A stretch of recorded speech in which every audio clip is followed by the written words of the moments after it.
예. 안녕하십니까. 글로벌 디펜스 팬 여러분. 자, 오늘도 조영건 상상원의 한판 붙자 민주노총, 민노총. 자, 오늘은 채용비리, 고용세습, 그 완전 떼법. 네. 예, 민노총을 또 고발하도록 하겠습니다. 예. 네, 반갑습니다. 예. 그 민변의 개변 저자 우리 조영건 대표님 나오셨습니다. 네, 네, 네, 반갑습니다. 예.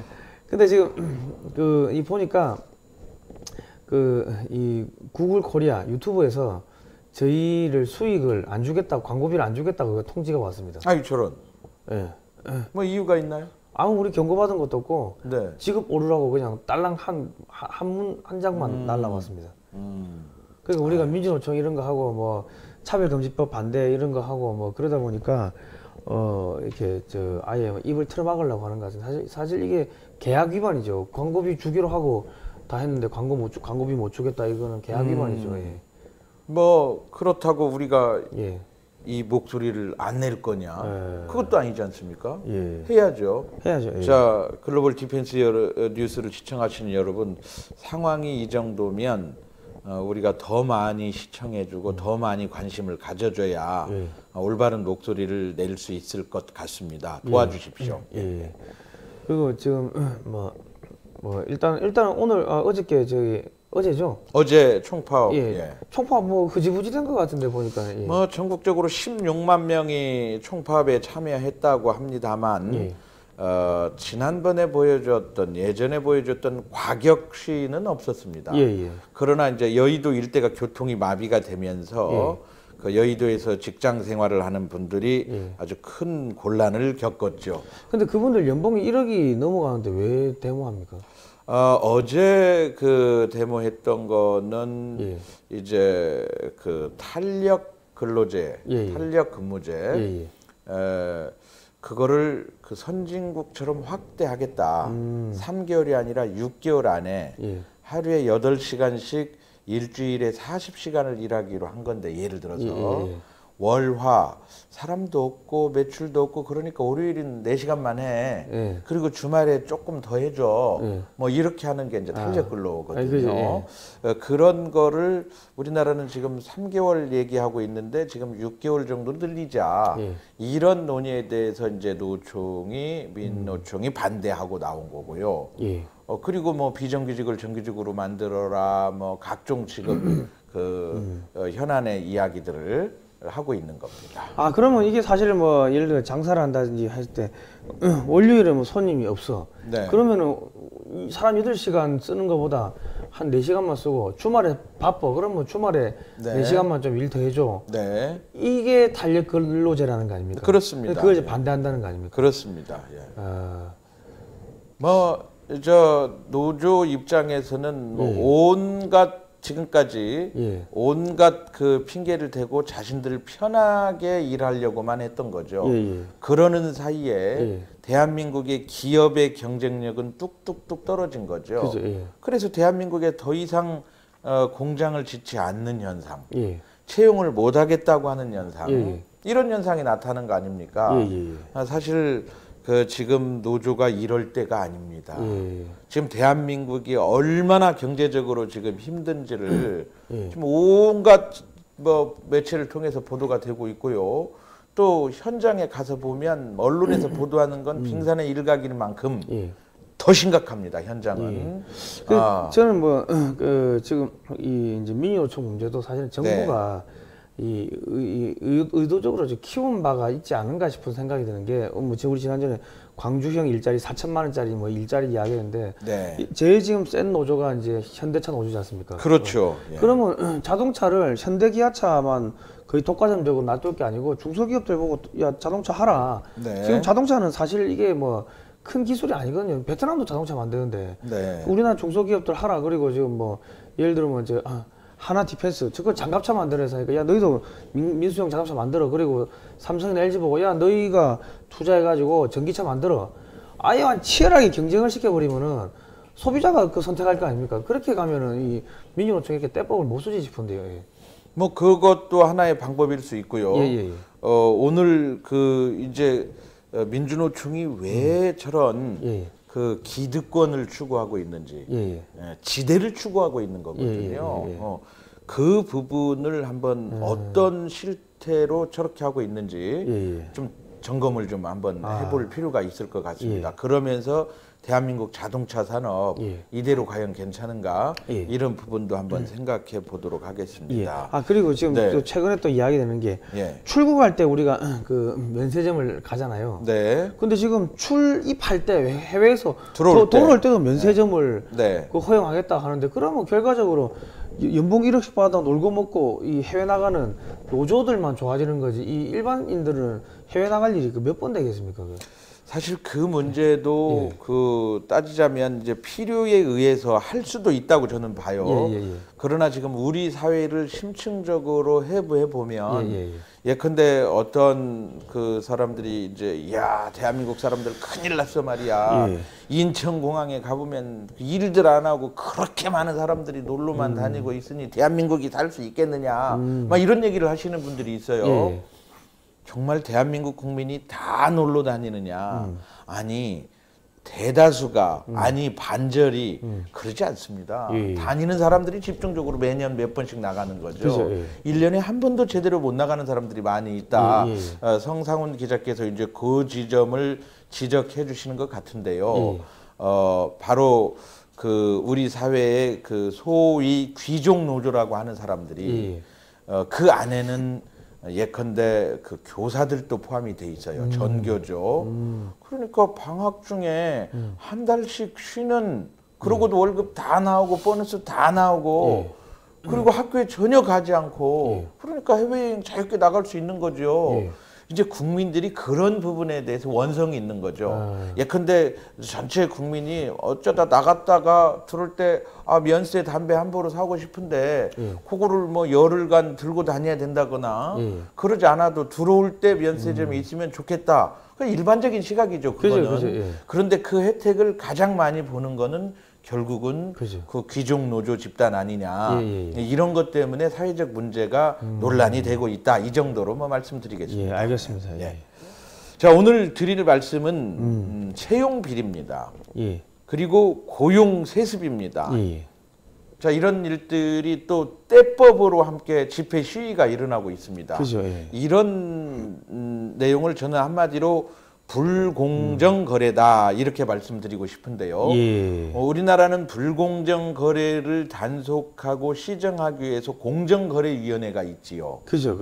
공정거래위원회에서 직원들이 막 사전에 정보를 파악한다거나 어떤 그 계기를 통해서 그 정보를 가지고 A 기업과 B 기업과 C 기업이 물가를 물건 값을 딱 올리기로 담합을 한다는 거죠. 예를 들어서 그러면 이제 그걸 적발을 해가지고 시장 규모에 따라서 뭐 심지어 수십 수백억 원의 과징금을 매깁니다.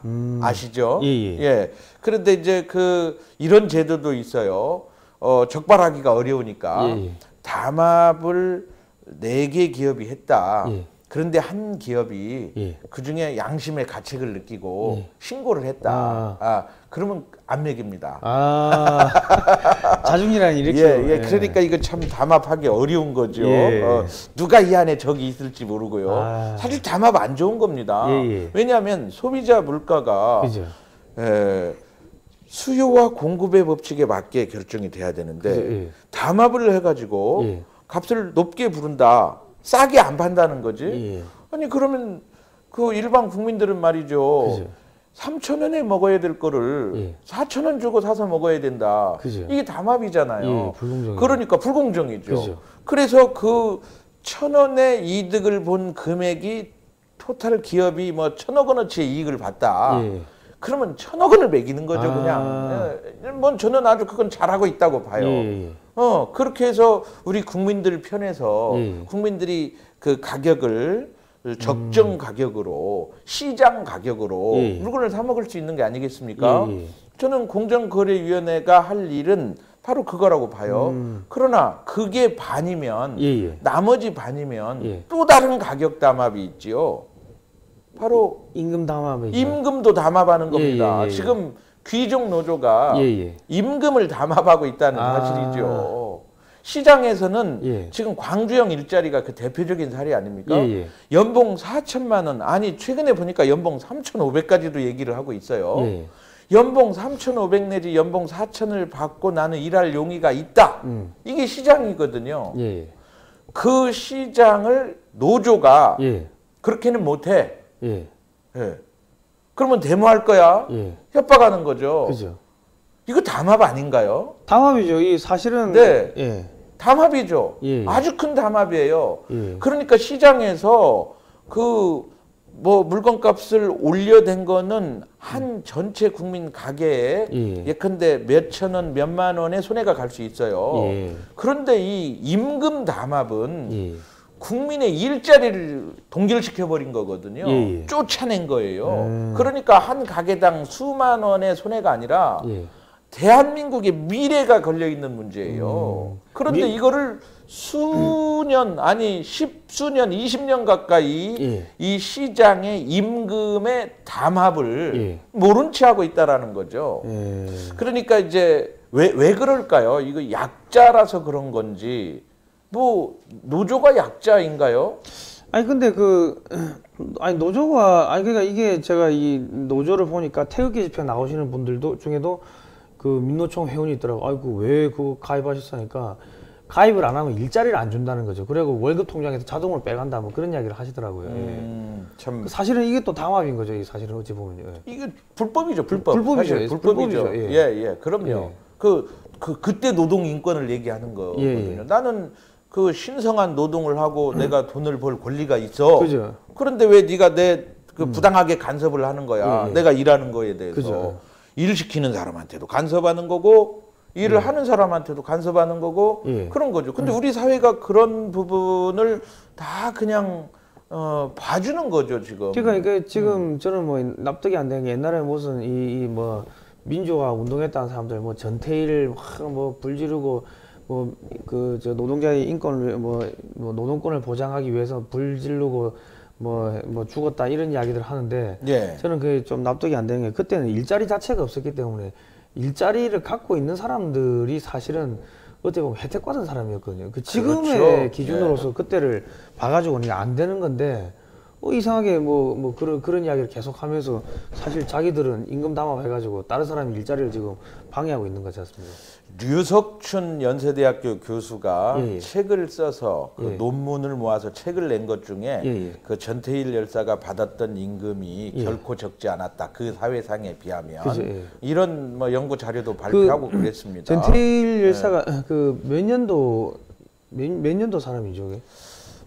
제가 정확히 기억은 못하지만 그 일이 일어났던 게 그 박정희 산업화 추진할 그 초창기 무렵입니다. 1960년, 70년 예. 이때입니다. 그때 뭐 기사들 보면은 뭐 굶어 죽은 사람도 있고 뭐 그러니까 뭐 그때 기사들 보니까 보릿고개, 보릿고개도 예. 있고 예. 또 뭐 예를 들어서 그 중화공업할 때 야 필리핀도 실패한 걸 우리가 어떻게 할 수 있냐 이럴 정도로 한국의 GDP 네. GDP가 형편 완전 바닥일 때였지 네. 않습니까? 그렇습니다. 예. 예. 그때 직업을 갖고 있다는 것 자체가 이거는 상당히 규적이었죠. 어찌 보면. 예, 어찌 보면 그렇죠. 예. 사실 그런 일들을 통해서 또 대한민국이 발전한 것도 사실이지만 예. 그러한 어떤 그 박정희 대통령의 그 예. 산업화에 대한 의지 예. 그리고 그 자금을 어디서 가져왔어요. 예. 그 과정을 생각해 보면 눈물 나거든요. 예를 들어서 파독 간호사 광부의 이야기는 그죠. 제가 뭐 말씀드리지 않아도 우리 너무 잘 알고 있는 내용 아닙니까? 정말 사람이 숨을 쉴 수조차 없는 곳에 가서 예. 석탄을 캐는 일을 한 거 아닙니까? 간호사분들이 지금 뭐 따끔하고 주사 놓아주러 간 그런 일이 아니잖아요. 시체 닦고 이런 거예요. 예. 차마 얘기할 수 없는 그런 일을 정말 힘든 일을 하면서 번 돈, 또 한일 협정을 통해서 일본으로부터 우리가 김종필 오이라 메모라고 그 알려져 있고 뭐 굴욕 협정이네 졸속 협정이네 하고 있는데요. 사실은요.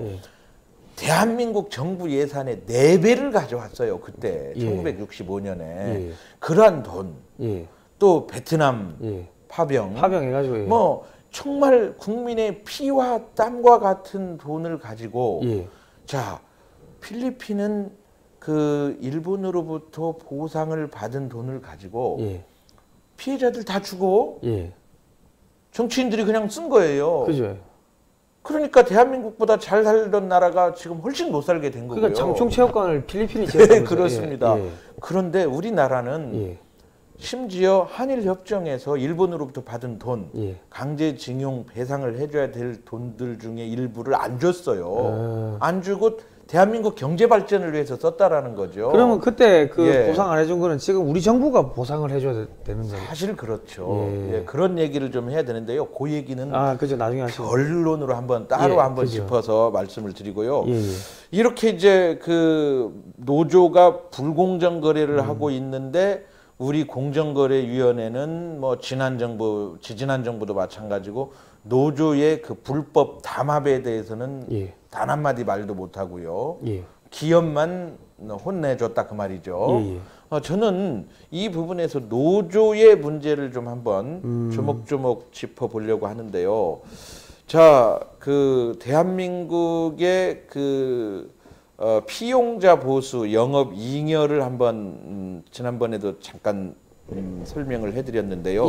이것은 무슨 그래프냐면 대한민국의 그 경제 발전을 나타내는 그래프입니다. 국내 총생산. 파란색이 국내 총생산인데 IMF 위기 때 잠시 정체되었어요. 내려가지 않아서 정말 다행이죠.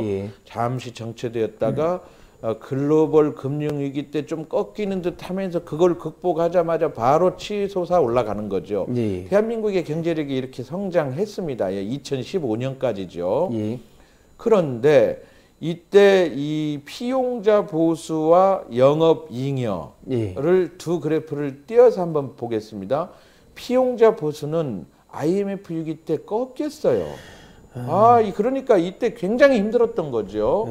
그런데 기업의 영업 잉여는 꺾이지 않았어요. 어찌된 영문인지. 공적 재원이 투자됐기 때문이죠. 뭐 그런 여러 가지 이유가 있습니다. 그런데 여기 그 증가 추세선을 보면 자, 영업 이익은 이렇게 올라가는데 피용자 보수는 어떻게 올라갑니까? 훨씬 더 가파르게 올라가죠. 그러니까 인건비가 엄청나게 뛰었다는 얘기예요. 굉장히 많이 뛰었다는 얘기예요. 그러니까 기업의 경쟁력이 인건비가 이렇게 급상승하면서 굉장히 약해졌다. 그겁니다. 자, 이 국내 관련된 자료만 봐도 그런데요. 이 인건비를 이 피용자 보수를 가지고 소득 분위별 월 평균 실질 소득을 조사한 국회 예산정책처의 자료를 제가 살펴봤더니 1분위부터 10분위까지 이렇게 있어요. 1분위의 소득이 이렇게 증가하고 있어요. 이때 IMF 위기죠. 그리고 금융위기 때도 좀 꺾인 바 있습니다. 그러나 이렇게 꾸준히 상승을 하고 있어요. 그 전반적으로 따라가는 듯한데 3분위, 4분위로 가면 이제 평평해지기 시작하는 거죠. 그리고 제일 10분위, 제일 마지막 분위를 보면 똑같아요. 늘어나질 않아요. 1990년이나 2014년이나 그렇죠? 이렇게 늘어나지 않고 있다 그겁니다. 그러니까 사실 지금 저는 우리나라의 그 최저임금이 그 문제가 있다라고 하는 그러한 통계는 실제로는 최저임금 자체는 선진국 수준에 지금 다가서고 있기 때문에 그것이 큰 문제는 아니지만 이 통계가 최저임금이 이렇게 낮게 나오는 이유는 여기 보면 이 사람들이 하루에 8시간 일주일에 5일을 일하는 사람들이 아니라 일주일에 3일만 일하는 사람도 있고 이런 거를 다 통계에 감안한 거죠. 그러함에도 불구하고 전반적으로 이 추세선을 보면 1분위 상위 10%에 있는 소득이 훨씬 크게 늘어나고 있다라고 하는 거죠.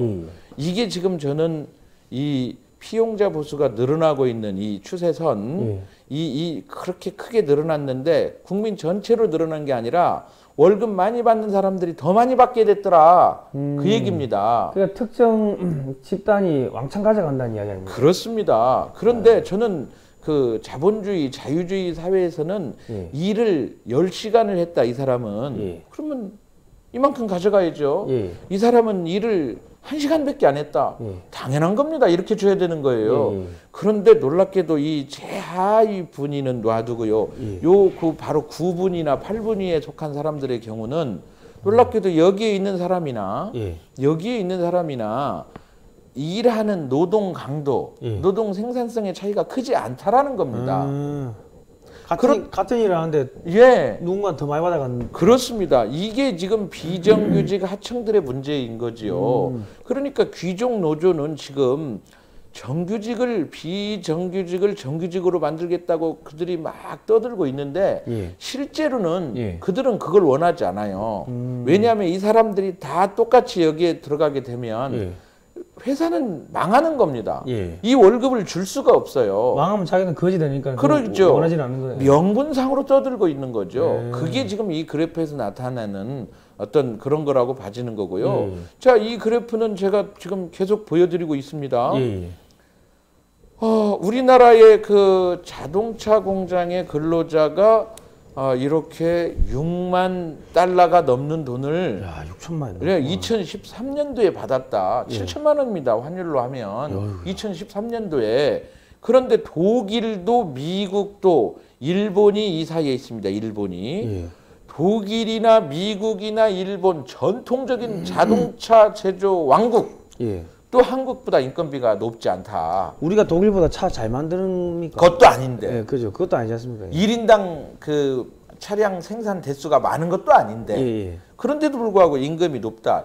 이게 뭐냐면 가격 담합을 한 거예요. 그 가격은 임금, 시장 임금을 노조가 담합을 해서 머리띠 두르고 어제처럼 총파업을 하고 가격을 올려댄 거죠.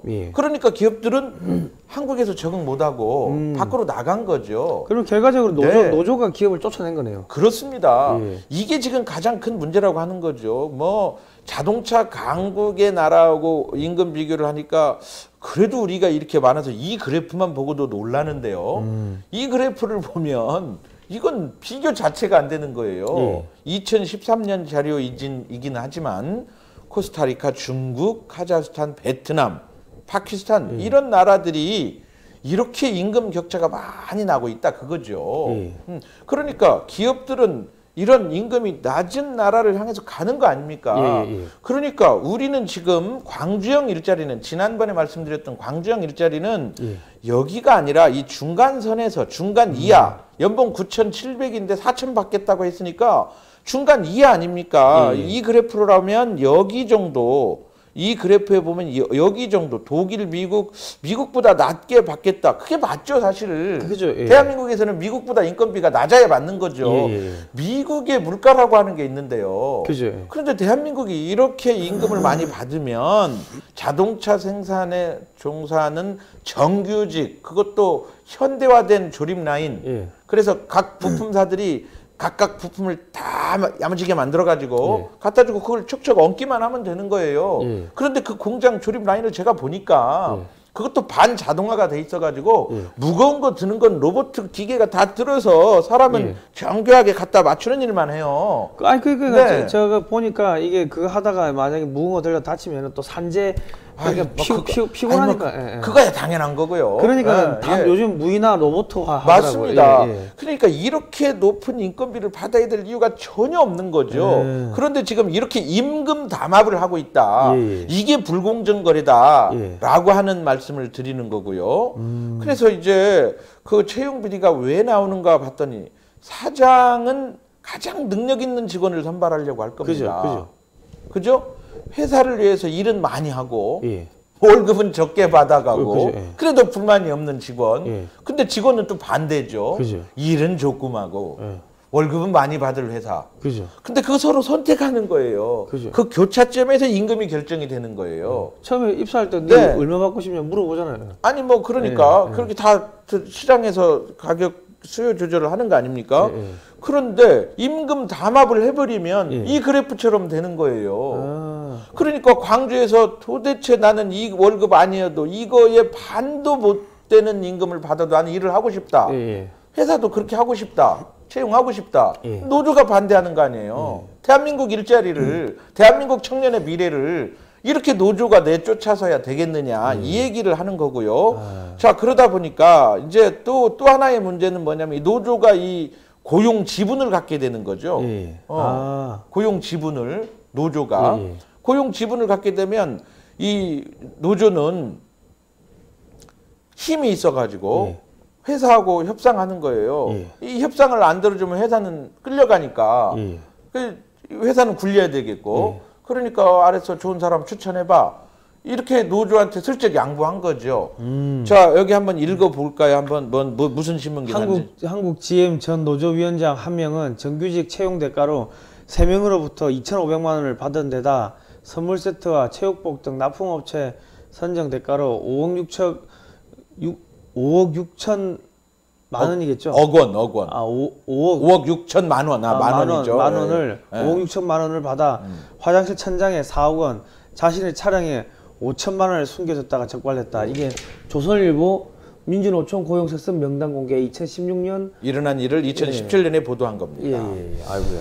자, 뭐 돈이 어디에 있었어요? 천장에, 화장실 천장에. 돈다발이 4억 원이 쏟아진 거죠. 저는 저 범죄의 도시 보니까 옛날에 그 한 장면 생각나네요. 자, 그뿐입니까? 그런데 이제 이런 채용 비리는 사장이 채용 비리에 연루되는 경우가 있을까요? 없죠, 사장이. 없죠. 사장이 2천만 원, 제가 사장인데 선 기자를 채용하면서 2천만 원 내가 불법 로비를 받으면 선 기자는 그거 꼬투리를 물고 일 안 하고 평생 노는 거지 뭐. 당신 고발할까요? 그럴 건데. 그죠. 그러면 자기가 배보다 배꼽이 더 큰데. 그럼요. 사장이 채용 비리에 연루되지 않습니다. 그런데 공기업 사장의 경우는 연루될 수 있습니다. 왜냐하면 임기가 3년이거든요. 근데 자기가 월급 주는 게 아니에요. 책임 경영하지 않아요. 민간 기업의 경우는 절대 이런 일은 있을 수 없죠. 그런데 노조가 어떻게 채용 비리에 연루되느냐? 제가 아까 말씀드렸잖아요. 협상을 통해서 떼법인 거죠. 경영에 관여하는 거죠. 그렇지 않으면 어제처럼 총파업하는 거죠. 자, 그렇게 되다 보니까 뭐 요 신문 기사 또 한번 볼까요? 이건 2005년 일입니다. 금품 제공 부정 입사자는 모두 120명이며 이들이 채용을 대가로 노조 간부 등에게 제공한 금액은 총 24억 3,700만 원이다. 1인당 평균 2천만 원 정도 주고 입사 청탁을 했다고 중간 수사 결과를 발표했다. 이 출처는 프레시안입니다. 검찰 기아차 채용 비리 뭐 노조 회사 관계자만 연루. 네, 2005년 2월 24일 기자네요. 네, 기아차. 뭐 세상을 깜짝 놀라게 했죠. 뭐 그뿐 아닙니다. 인천 항운 노조 여기도 조합 간부에게 수천만 원을 줘야 한다는 내용의 민원이 접수돼서 자, 이제 검찰이 수사하고 있다. 이런 내용이죠. 어제 나온 뉴스예요. 이건 어제 뭐 아까 거는 뭐 2005년 얘긴데요. 어제 나온 뉴스인데 민주노총 금속노조 울산지부 소속 S사 노조의 요구로 노조 조합원의 자녀와 친인척 등 40여 명이 채용된 사실을 확인했다. 그런데 이제 그렇게 하면서 언론이 이 노조의 고용 세습 특혜다 막 따져 부르니까 노총이 민노총이 뭐라고 했어요? 재벌도 경영 세습하잖아. 네, 뭐 중앙일보에 보도된 건데요. 제가 이 신문 기사의 제목을 보고 믿을 수가 없었어요. 아니 어떻게 저런 주장을 할 수 있지? 재벌은 자기 거 아닙니까? 자기 거, 자기 재산이고. 아니 그러니까 비교 대상이 아니지 않습니까? 그죠. 그죠. 그러면 노조원들은 월급 받으면 자기만 먹나요? 자기 와이프도 주고 가족도 주고 뭐. 그럼 그것도 문제라는 얘기인가요? 그러니까 저 사람들 그냥 화살을 지금 딴 데로 돌리는 거니까. 그렇습니다.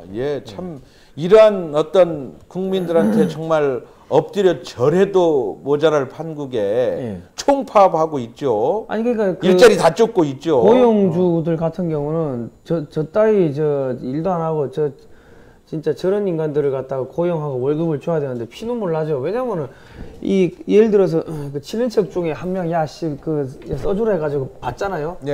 그러면 얘가 일을 잘하면 상관이 없어요.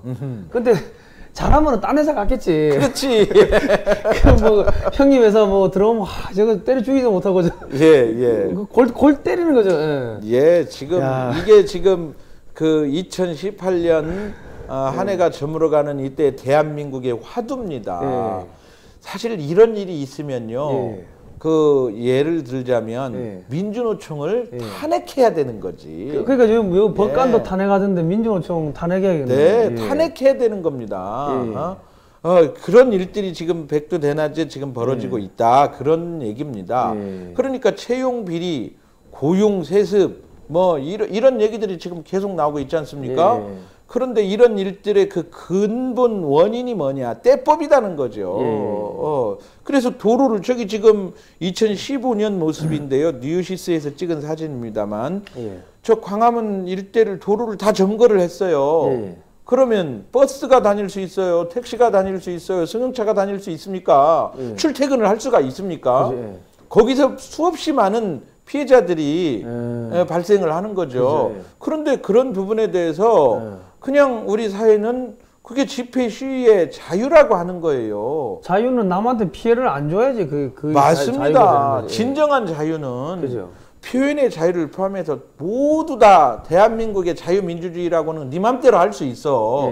그러나 네 마음대로 한 말이, 네 마음대로 한 행동이, 네 마음대로 한 짓들이 타인에게 피해를 줘서는 안 되는 전제 조건 하에서 네 마음대로예요.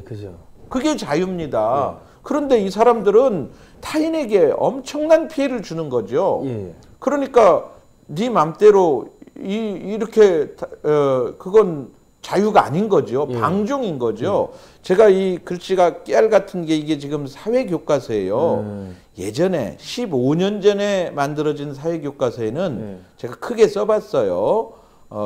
이 부분에 써 있습니다. 이 부분 여기 준법정신 글씨 보입니까? 여기 이게 지금 준법정신입니다. 새까맣게 쓰는데. 예, 글씨가 워낙 작으니까 크게 한번 써봤습니다. 그러나 권리의식의 성장과 함께 책임의식이 갖춰지지 않으면 자신의 권리만을 내세워 다른 사람의 권리와 충돌할 수 있다. 이때 막무가내로 자신의 입장만 고집한다면 결국 문제를 해결하기 어렵다. 우리 사회 구성원으로서 지켜야 할 약속인 법을 자발적으로 지키려는 준법 정신이 모든 시민 참여의 전제가 된다라고 이 책에서 가르쳐주고 있는 거예요. 그러니까 준법 정신을 가르쳤던 거죠. 그런데 어느 순간 이렇게 그 대한민국 정부가 발표한 그 각 과목의 교육 과정이라고 있습니다. 국가 교육 과정이라고 하죠. 홈페이지에 가면 저만 볼 수 있는 게 아니라 여러분들도 다 볼 수 있는데요. 사회과 교육 과정에 뭐라고 썼냐면 저 5번 한번 보시겠어요? 시민 불복종에 관한 역사적인 사례, 간디, 마틴 루터 킹 목사 등을 찾아보고 준법 정신과 시민 불복종이 서로 충돌할 때 이 원리들 간의 갈등을 해소할 수 있는 방안을 발표한다. 네, 이렇게 써 있는데요. 교과서에는 이제 준법 정신을 여기 색인에 보면 준법 정신이 있었거든요. 최근 책을 볼까요? 가나다라마바 뭐 이렇게 쭉 써 있는데 없네? 없어요. 준법 정신이. 제가 사회 과목을 한두 권이 아니라 출판사별로 다 찾아봤어요. 준법 정신이 없어요.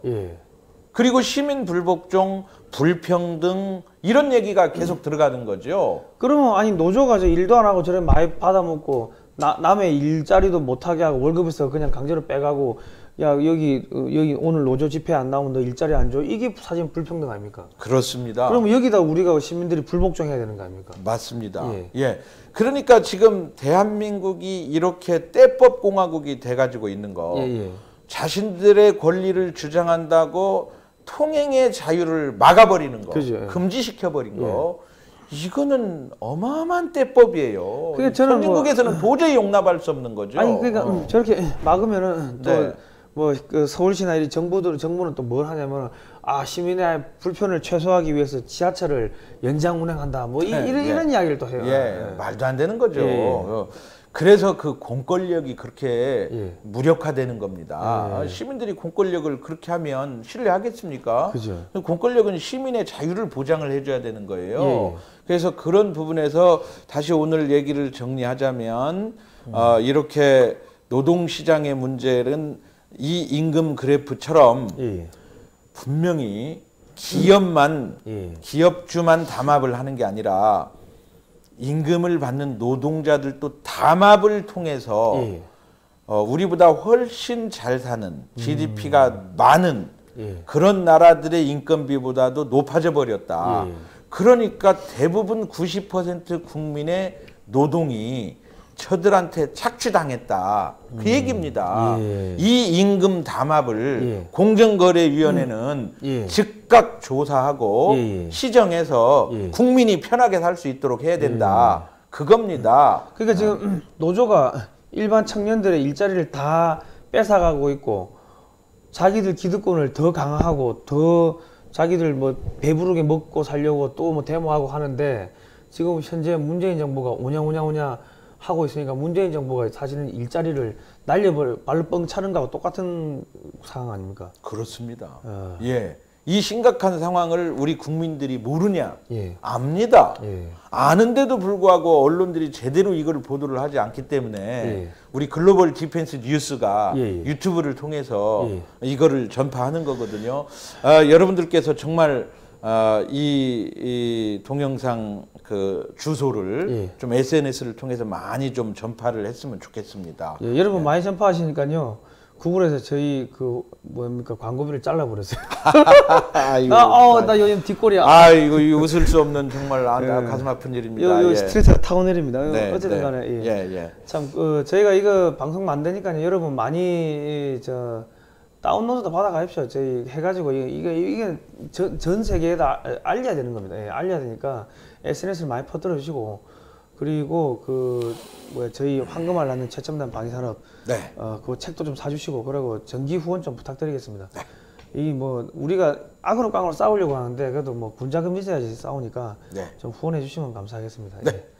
자 오늘 여기까지. 네, 그러시죠. 다음에 또 뵙겠습니다. 예, 다음 주 우리 화요일 목요일이죠? 예, 그렇습니다. 시간은 저희가 왜냐면 이게 뭐 다들 바쁘고 하니까 시간이 조금 뭐 변동이 있을 수가 있는데 화요일 목요일 날 오후에 오후에 하겠습니다. 그 수시로 들어와서 좀 봐주시면 감사하겠습니다. 네. 예, 감사합니다. 예.